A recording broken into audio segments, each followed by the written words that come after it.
Hi there, Arco Project. It's your boy TVK. I just wanted to take a quick moment. I'm sorry this can't be a full production. I'm in the middle of a lot of different projects, but I do want to answer some of your questions. And so I'm just going to go down this list and see if I can provide some insight to some of the things that you guys are curious about. So, first question is, what first attracted you to the viola and why did you begin learning it? I chose the viola because nobody else picked it at the time. Everybody was picking violin, cello, and bass, but nobody picked viola, and I wanted to be different. I wanted to have something that I could call my very own. What would you say is your greatest achievement so far? I don't know. I, I I really don't. I think maybe creating the online brand that I've created over the past 7 years is something I'm most proud of. It was harder than getting into Juilliard for sure. I spent so much time, energy, and brain power thinking about how I can make a difference in the world. So I'm very proud of that. Which composer's music do you enjoy playing the most and why? I love Brahms. Brahms is just he's so chromatic and so rhythmically dense and so expressive. Like if you've ever had your heart broken, like Brahms is your dude. Like I love Brahms so much. What would you say is the most important lesson you learned on your journey as a musician? I would say that patience and consistency are really the biggest lessons I've learned. If you feel like you're not at a level you want to be, and it feels like the road is too long and it is way too difficult to traverse, I felt that way too, and I still feel that way. But the only way to really get to where you want to go is just to take it one day at a time, and to be patient and consistent in your diligent work, having discipline. Sorry, there are fireworks going on. What are your short-term plans and goals at the moment? Well, short-term plans right now are to survive the pandemic. So, uh, survive the pandemic financially intact. So that's definitely it for me. How many hours do you practice daily? I don't practice daily, which is okay. I practice most days, but I don't practice every day. I'm not saying that you shouldn't. I think that you should. And when I was growing up and when I was going through school, I practiced every day, at least 2 hours a day. But when you get older and you have to pay your bills and you have to cook dinner, when you don't have a mommy and daddy to take care of you, there's a lot less time to spend time practicing. So my advice to you is while you're young, while you're in school, practice as much as you can with as much focus as you can, because that won't be the case when you get older. Who are your favorite musicians? They're not classical musicians. I think J. Cole is one of my favorite musicians. I like Anderson .Paak a lot.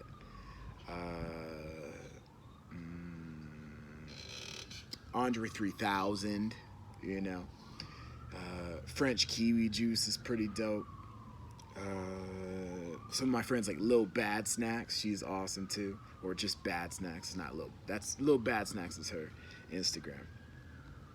Do you have any favorite piece that you haven't played yet? Nope.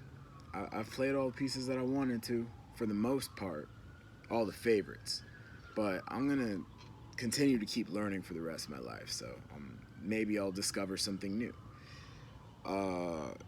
Do you ever feel like there is some judgment from the music community for playing viola? Kind of, but like the one thing I've learned is that if you're worried about other people's judgment, it's better to just keep your eyes on your own paper and focus on becoming the best you can be, because other people will have opinions about you no matter what you do, No matter how good you are, no matter how many competitions you win, no matter how many jobs you win, they will always have an opinion. So it's better to start now learning that other people's opinions aren't valuable to you. The only opinion that matters is your own. Have you ever felt discouraged by an audience's reaction or behavior? No, audiences have mostly been really nice. And that's the thing, audiences are great. Most of the people that watch you perform and the people you perform for in your life will be people that can't do it like you. Even if you're just starting out, I see this is from Andiswa, a 13-year-old violinist. Look, like most people on the earth can't play the violin, so you're already winning. Okay, so when you play violin for people, you're already like impressing them. Okay, so don't let like conservatory or colleagues or other musicians' opinions really weigh on you, because most of the people on planet aren't musicians, and what you do is magic to them. How do you deal with nerves or performance anxiety? Performing more. That's just all there is to it. As you perform more often, you will learn how to cope with the anxiety, and you will actually learn how to harness that anxiety and turn it into excitement, because excitement has a very different energy level. Excitement is a force that helps you create that which you want to create, and anxiety is an inhibiting force that keeps you from doing what you want to do. So if you could find a way before your concert to just psych yourself up, I'm excited, if you can feel that way, that's a much healthier response, and it'll make you feel better. Did you ever feel belittled by your fellow students at Juilliard? Yes, sometimes, but not really. And it kind of goes back to what I was saying earlier. The only thing that matters is what you think about yourself. And if you're practicing every day, if you're taking lesson notes from all your lessons, you're recording yourself and creating a practice journal, you're going to be too busy focusing on yourself to worry about what other people think of you. Because if you see yourself as an artist as a constantly evolving and improving project, anybody who belittles you is missing the whole point. You're not as good as you're gonna be. You're never gonna be as good as you're gonna be until you stop practicing, okay? How do you balance time between classical music and the other genres you perform in? I've done classical music for so long. Like, I just, a lot of the work that I do now is in other genres. And after you get a really good, solid foundation in classical music, you can play other genres relatively. It's not as hard to learn other genres because you understand the mechanics of the instrument, and you understand, okay, if I want it to sound like this, I got to do this. And when you have that facility, other genres become less difficult. But jazz is still really hard. Jazz improvisation is something that I need to practice. How has your practice routine changed over the years? Um, it really hasn't, in other than I don't mindlessly practice anymore. I always practice with an objective in mind. I always have a specific piece that I want to get better. I already know the sections that I struggle with, and I seldom play passages that I can play already. The only way to get better, and the way I'm continuing to get better as an older musician out of school, is that I only practice the things I can't play. I don't practice things that I can play because I can play them, and I have enough confidence to know that I can play them. But those moments where I'm like, oh, that double stop's not clean, I go right there, and so I'm way more efficient with my time. Practicing 4 hours a day doesn't mean anything if 3 of those 4 hours is practicing stuff you can already play. Okay, so practice what you can't play well. How's life after music school? Enjoy music school. Because you'll be surrounded by so many people with the same interest, and you'll get to play music all the time, which is great. Life outside music school, there's a lot less music. Especially in a pandemic when I don't have a lot of work, and the work that I do is by myself, remote recording. So cherish the connections you have with other people. because that's what makes music worth it. Um, where did you get the idea to call yourself That Viola Kid? I won a talent show contest when I was a junior in high school. And so after that, I kind of got a little bit of notoriety in the school, and then so a lot of people were like, "Wait, aren't you like you're like that Viola Kid, right?" And I was like, "Yeah." So then fast forward to when I go to college, I started playing League of Legends, and I needed a username. So I was like, man, I was racking my brain. I was like, and then I remembered that person, that little like freshman or whatever who was like, you're like that Viola Kid, right? So I went back and I was like, that Viola Kid, and then it kind of stuck. I was like, I'll think of a better name later. And by the time I started Instagram, I couldn't think of a better name, so I stuck with it. Where did you first find out that you were good at viola? Wait, you think I'm good at viola? I don't think I'm good at viola. I guess the moment where I was like a little bit more confident in myself than any other time was when I was accepted to Juilliard for my master's degree. Like that was a moment when I was like, okay, I'm not a waste of space anymore. Maybe I am a decent violist. Maybe I can make a career out of this. But before then, I never really believed in myself, which was detrimental because believing in yourself is everything. Like if you don't believe in yourself, why do you practice? And I used to have to ask myself that question. Like if I don't believe in myself, why am I practicing? So I think that you kind of have to, even if you don't feel like you're good enough at your instrument, you have to at least think that you will be good enough one day. And the only way to get there is to put in the work today. Okay? And then once you do that over time, your confidence will grow. Remember what I said a little earlier: patience, patience, and diligence. Um, did you ever aspire to be the musician that you are now? When I was young, the type of musician I wanted to be was a musician who could play anything, who could go hang out with anybody who is a musician and be able to speak music with them.